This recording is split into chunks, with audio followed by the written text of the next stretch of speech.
Welcome back to DNC here. We are live at the United Center as we continue to break down the week with very important guests. We have one here. He's not quite a politician. He was almost there, but you may know him from January 6th, which is not a laughing matter, a part of the Capitol Police. That day, Harry Dunn joins us. Now, first off, thank you for your service. Thank you. For trying to help protect America and what our Constitution stands for. Thank you. That day, I was just doing my job, right?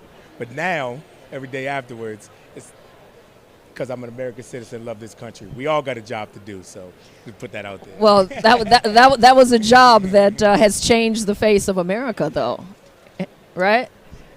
Not really. I think it exposed the face of America. Like, a lot of that hate, people like to blame Donald Trump for the hate that he caused. No, he just exposed it, and he let people feel more comfortable about being who they were.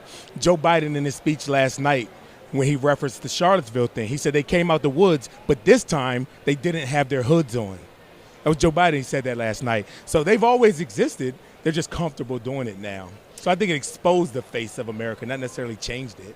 Right, and so as you're in that job, you're guarding these people every day, the congressmen, you're on Capitol Hill. How did you feel? And I know this is, we'll get to more stuff in a minute, but it comes around to what you're doing now. How did you feel in the moment? Did you feel supported after January 6th by the U.S. government? That's a tough one. I never really thought about feeling support because I was on a mission, literally January 7th, to hold those people responsible accountable. And that started with Donald Trump. And that was, I feel like, I don't use this term, I felt like I was a one-man wrecking crew because I refused to shut up. As a Capitol Police officer, I had rules to follow. I broke them. I talked to the media. I didn't care. I got suspended from my job multiple times for breaking the rules about speaking out, but I didn't care. So it wasn't necessarily about feeling supported. However, the support was there. I've said this many times, if nobody was behind me or pushing me saying good job, I still would have continued to do what I was doing.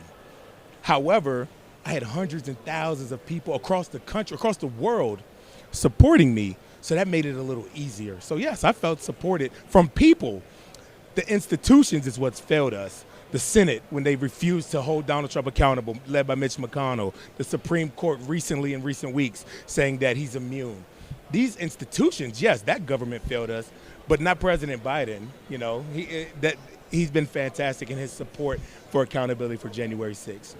Do you think you'll ever get retribution for that day? Do you think America will ever get retribution for that day? I've learned not to trust institutions. Like I said, the Supreme Court, I thought that was going to be accountability. The Supreme Court shot that down. That's why when he said, I ran for office, losing my race wasn't even the most disheartening thing. The Supreme Court's ruling was more disheartening to me. It was more of a gut punch than me losing my race. That Donald Trump wouldn't be held accountable. However, there's one more chance for Donald Trump to be held accountable, November 5th.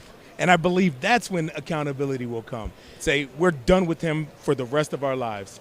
Officer Dunn, after he's gone through all of that happened on January 6th, decided that he was going to run for office. And so he ran for a seat in Maryland. And tell us the results. I see you dropping your head, but you were out there trying. Yeah, the reason that you even tried was why? Why did you decide that you wanted to leave the security life alone and then run for public office? I couldn't let the fate of Donald Trump. I ran to stop Donald Trump. I couldn't let that fate rest in somebody else's hands. And, you know, I'm very confident with the person that ended up winning the election. But I'm not going to sit on the sidelines idly by and just wait and hope somebody else does it. We all can do something. And I'm not suggesting that everybody go out there and run for Congress. I mean, if you feel that's your calling, then absolutely go do it. But we all got a role to play in defending this democracy and stopping Donald Trump. So that was just one step now, and now I'm just happy to be out on the campaign trail with Kamala Harris. So you're still a public servant, just in a little different role. Just in a different capacity, yeah. Well, you used the word hope, and you know I keep saying hope was one of the themes back in 2008 when this country had the same type of feeling of energy, hope, unity, and change. Is that what you're feeling now as you're out here stumping for Vice President Harris as a surrogate? Not to get all philosophical, but if we don't have hope, what else do we have? I mean, things aren't good. You know, it's so much hatred, it's so much division. If we don't have hope, what do we have? So yes, I can only feel hopeful. And it's not manufactured though. Kamala Harris is such a fantastic person. So yeah, I just wanted to vote against Donald Trump. But not only do we get to vote against Donald Trump, we get to vote for Kamala Harris. Like, that's exciting in itself. It means so much. A woman, a black woman, it just means so much. So I'm excited to do whatever I can do to get her elected. It sounds like you're going to be a part of history more than once. So there's one ugly part of history that you were a part of, and then this could be an important part of history. So you know her as she's been on Capitol Hill. We've seen her. I've covered her. You know her. What doesn't America know? I think this is the time, this week, she needs to introduce herself to America. What don't they know about Vice President Harris? What you see about her, that bubbly personality, that's genuinely her. It's not an act. It's not a front. As a Capitol Police officer, when she was a senator, she would always come to the barricades in the morning. She would always stop and talk to us. She wasn't dismissive. She was always laughing and smiling. She was just a genuinely good person who cared. She cared. So that's the person we get. We get somebody who cares. And to go from President Biden, one of the biggest caring people in the world, to Kamala Harris, I mean, America, we couldn't ask for two better back-to-back presidents. So. And people of color and in the communities, you know, they're very happy. I mean, everyone is quite feeling that same energy from this historic standpoint.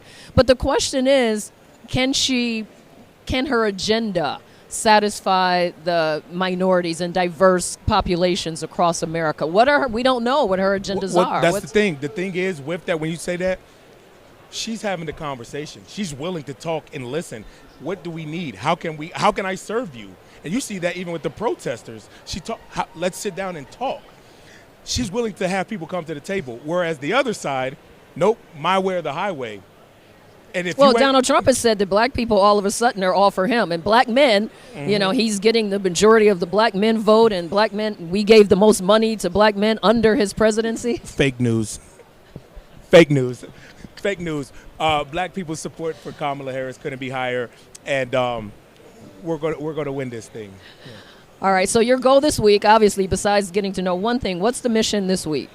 Take it all in. I'm excited. As a Capitol Police officer, we were always involved in the conventions, but I was working. But now being here and just taking this all in, it's exciting. I'm excited. I'm a fan here right now. So many people are coming up to me asking to take pictures, and I want to take pictures with people just as much. It's like, this is awesome. I'm just taking it all in, and this moment is just great. We have some fantastic speakers on day one. I can't wait to see President Obama out there. It's going to be great, you know. I'm excited. Well, we're excited to have you. Thank and you. We're excited that you were there on January 6th. And we're excited to have you at the Democratic National Convention. Thank you. Officer, because you are still one for the service that you've done. Harry Dunn joined us here on Politics in Color. Thank you so much. Thank you. Appreciate you.